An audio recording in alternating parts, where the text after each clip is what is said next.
Once a great philosopher came to Buddha. He had lot of questions to ask. He came to Buddha and started asking questions to him. Buddha listened to him and said, "Do you really want answer? If you really want it, can you pay the price?" Philosopher replied, "My whole life I have been searching for answers. I received many answers, but from every answer I got new questions raised. What price do you ask? I am ready to pay the full price.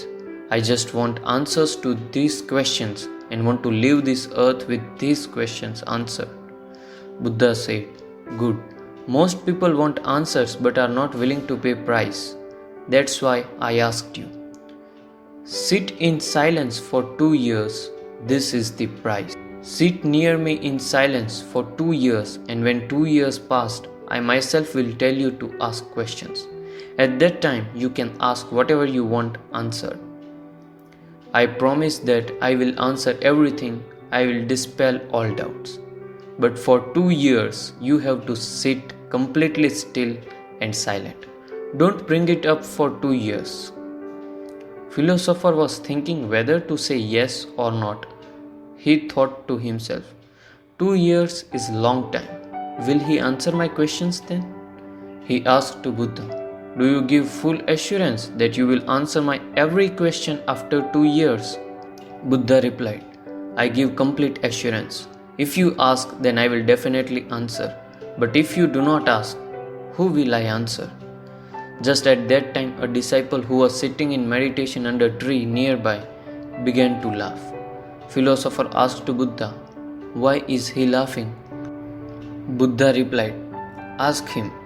Philosopher went to disciple and asked him reason. Disciple replied, "If you want to ask something, ask now. I was deceived in same way. He made fool of me too. But I can tell you, he is telling truth. If you ask after 2 years, he will definitely answer. But who asks after 2 years? I have sat here silently for 2 years, and not he goes on prodding me saying, 'Ask brother.' After remaining silent for 2 years, nothing remains to be asked. Every answer is received. If you want to ask, ask now. Otherwise, after 2 years, nothing will be left to ask." Philosopher wanted to know answers, so he stayed there with Buddha. He would sit every day silently. He had forgotten track of time because one whose thoughts have become slow, they lose awareness of time. But Buddha remembered exact time. When 2 years were over, Buddha went to Philosopher, said, "Now you can ask any question. I will answer each and everything as I promised. Do you have something to ask?" Philosopher started laughing and said, "That disciple was right. Now when I have been sitting here for 2 years, I have nothing left to ask. Through your grace, all answer has come." Answer are not given, but received. Answer does not come from outside, but from within.